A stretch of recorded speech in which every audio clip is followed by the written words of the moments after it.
Alright guys, how you doing? Welcome to another little series of, what we call? Episodes, yeah, of pancakes series. and coffee. Same series, different episodes. Same series, different episodes. So, with coffee and pancakes with Matt and Dan.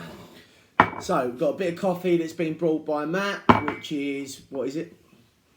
Just done a snot bubble. You officially saw a snot bubble. Ozone coffee. Ozone coffee. Again, great stuff. And oh no. It's lunchtime. So that awkward nip. Oh my god, look at them bleaks. Hi. Matthew. Because it's lunchtime, Matt has brought us from Hit Food Kitchen, who are our little sponsors for this little soiree. What is this, mate? Moroccan chicken. Moroccan chicken. Right, Moroccan chicken. So, well balanced. Well balanced, yeah. Easily macroed.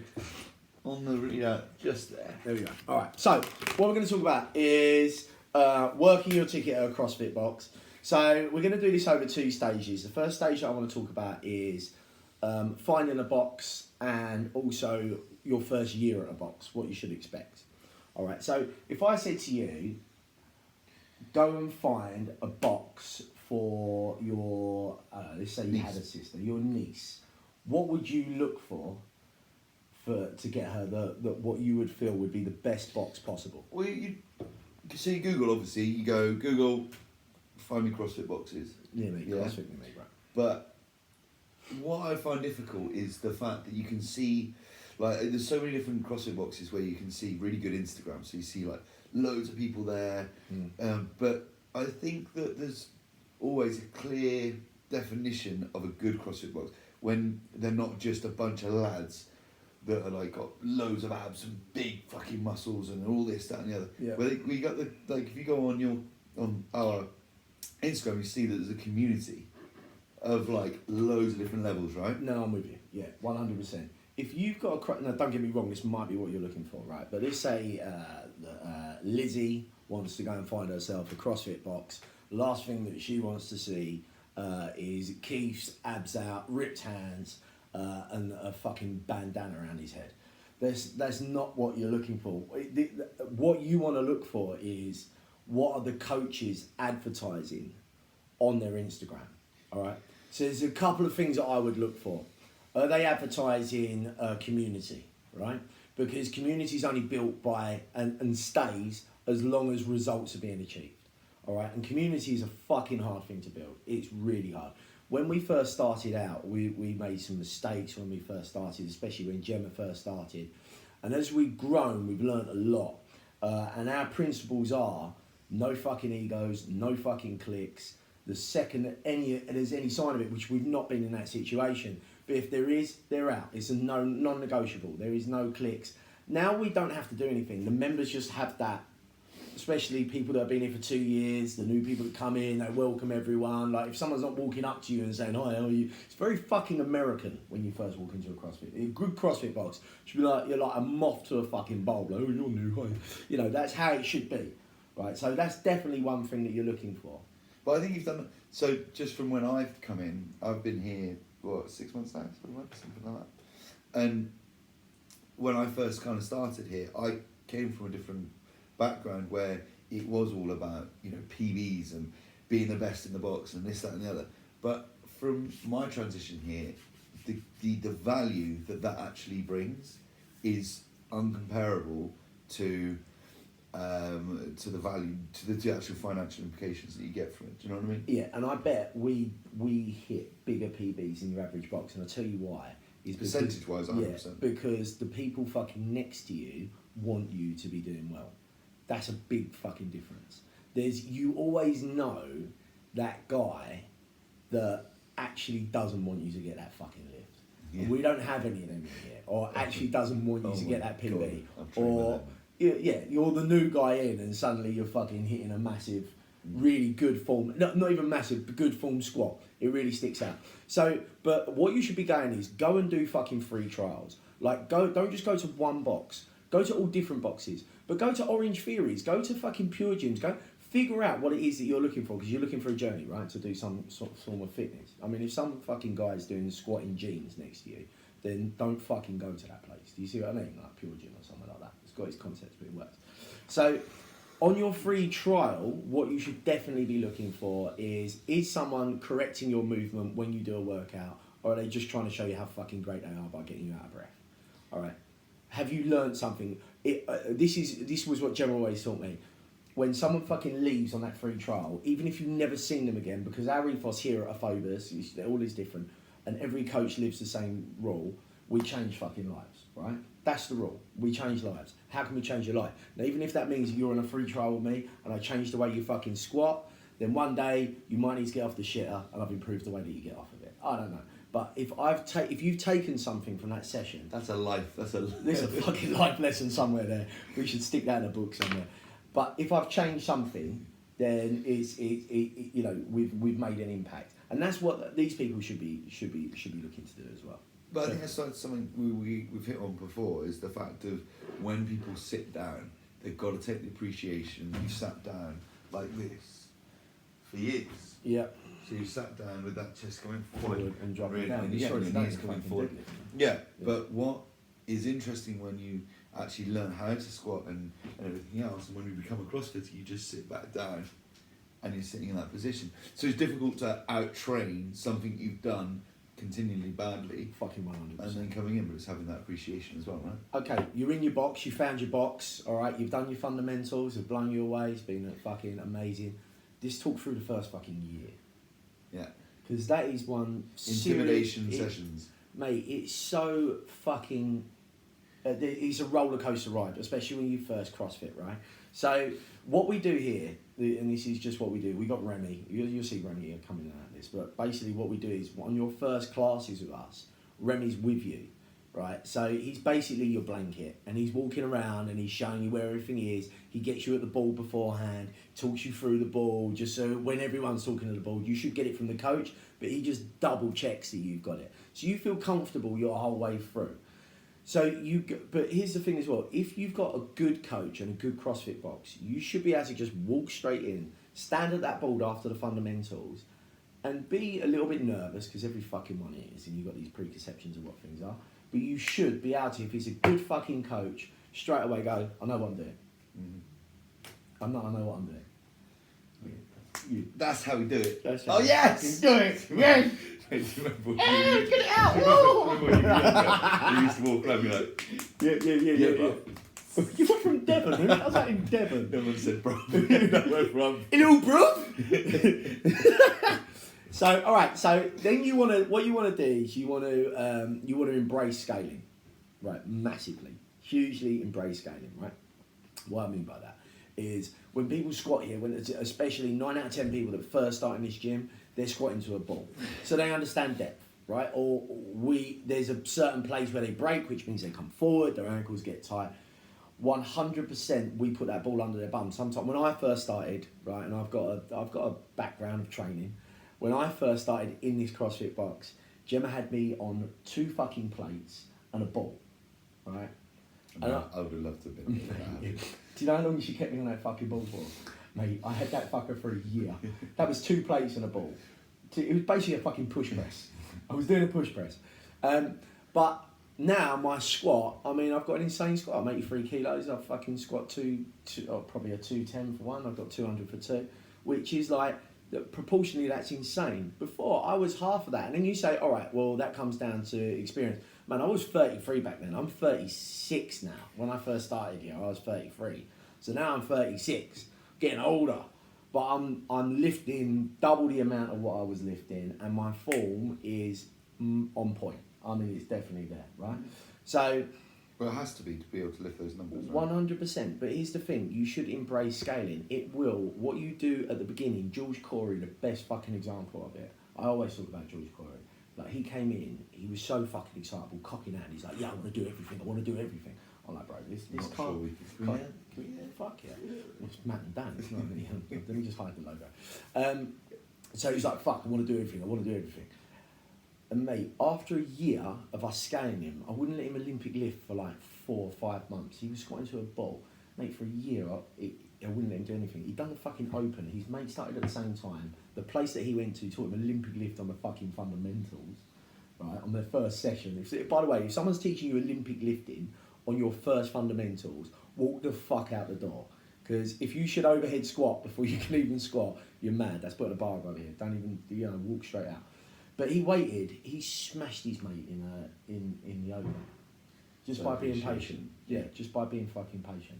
It's so true as well.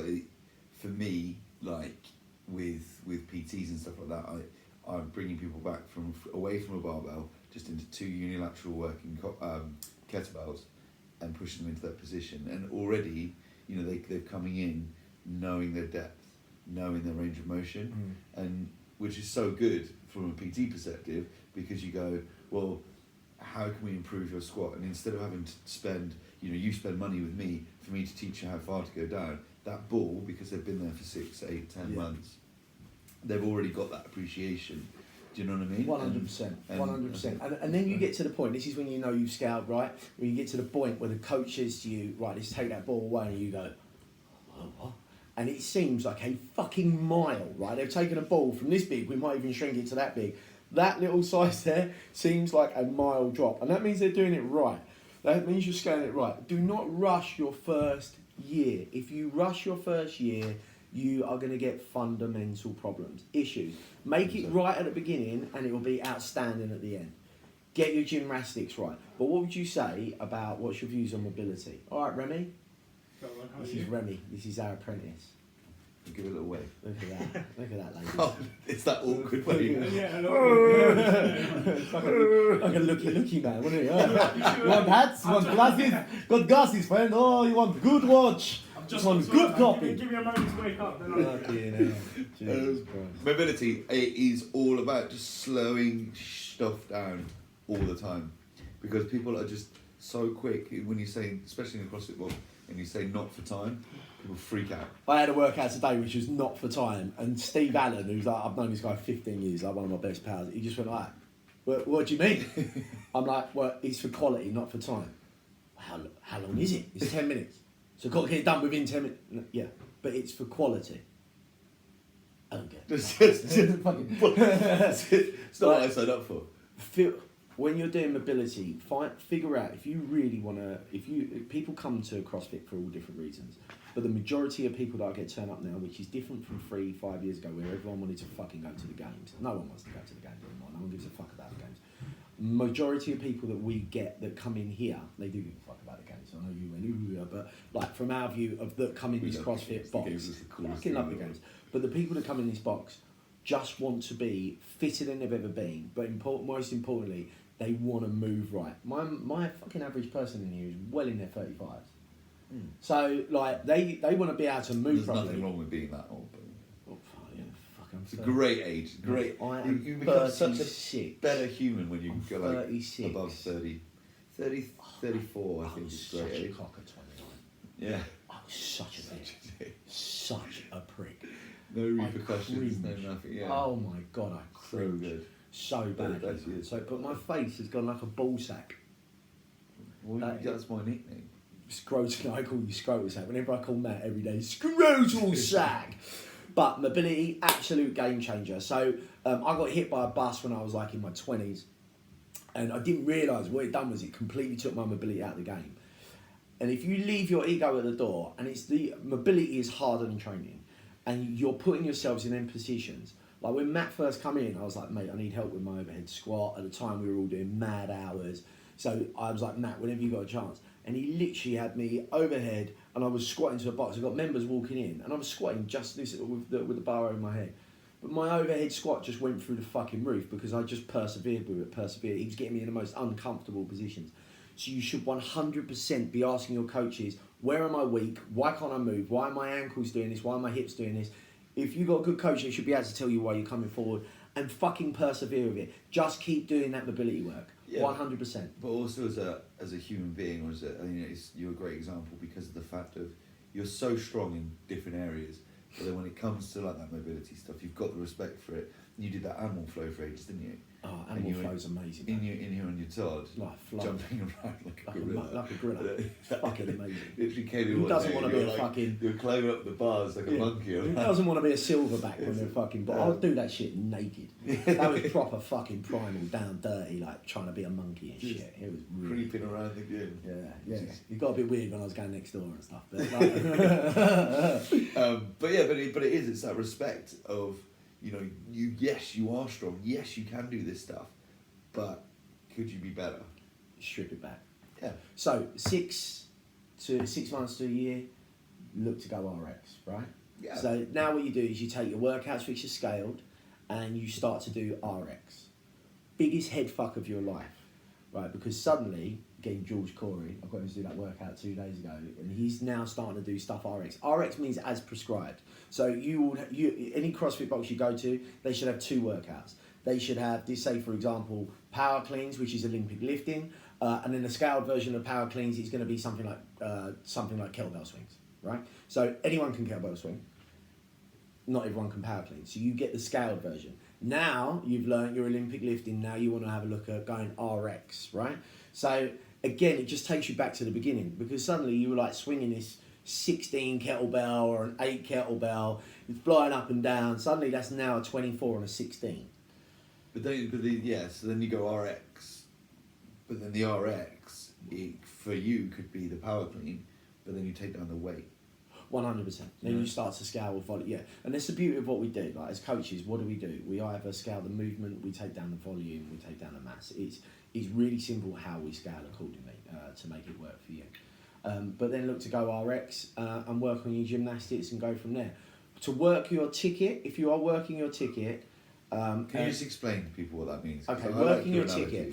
All right, so working your ticket, getting your money's worth out of a CrossFit box. If you can only CrossFit twice a week, don't fucking bother CrossFitting. If you're a member of mine and you only come twice a week, cancel your membership. All right, you're not going to get the benefit of it unless you're coming for the community or you're coming to offload. But if you're coming for a purpose of mobility and fitness, do not waste your time going twice. It's like eating healthy twice a week. Yes, this is the best form of fitness. There's nothing that beats it, but you're not going to get the benefits from it. So go at least 3 to 4 times a week. Listen to your body, but most importantly, go to every fucking class you can get in. We only let people CrossFit once a day here, but I have mobility classes. I have lift classes. I have fucking workshops. I've got fucking engine room, insane. Go and work your ticket. But more importantly, work your fucking coach. Don't be needy. Don't be that one guy that wants all the attention or girl wants all the attention. There's 12 other people in that fucking room. If you've not listened to the board and then you start asking the same shit again, that's different. What I'm saying is work your ticket for that hour. Come in with the intention that you are going to fucking work. Don't just show up and expect it to happen. Learn something every time. Come and learn every time. Like I've got people that have been with us for years. They still learn every time they come in their box. So come in with the same mentality you did on your first fucking class. 100% I will take everything from this. Because if you compare the prices of a pure gym to a fucking CrossFit gym, and you definitely ain't getting luxury. I mean, look at my fucking backdrop, right? It's not luxury you're getting. You get knowledge. You want to suck that shit in. Like we're working in a carpentry workshop or something. This was Terry. Thanks, Terry. Done a wonderful job, mate. Outstanding performance. Didn't finish it. Didn't fucking finish it. Lazy ginger prick. So come and work your ticket. Do the most that you can and take everything from it. Ask your coaches questions. Ask them what you can be doing to improve. But don't be that needy fucker that just wants attention. Find out where your weaknesses are and really fucking work at them. Whatever you don't like doing, that's the shit you want to do. Because if you come in with the intention that this is the stuff I'm good at, there's always going to be someone better at you. So don't worry about it. Go and look at the shit you can't do and make that work. That's going to work best, right? 100%. Enjoy the process. You've got to go to work, haven't you? Yeah. Excellent. Guys, thank you very much for fucking listening. What do? They like, subscribe, do all that stuff. Like and subscribe. Devon Slap, yeah. All right, cool, man. Listen, guys, have an amazing week. Peace out.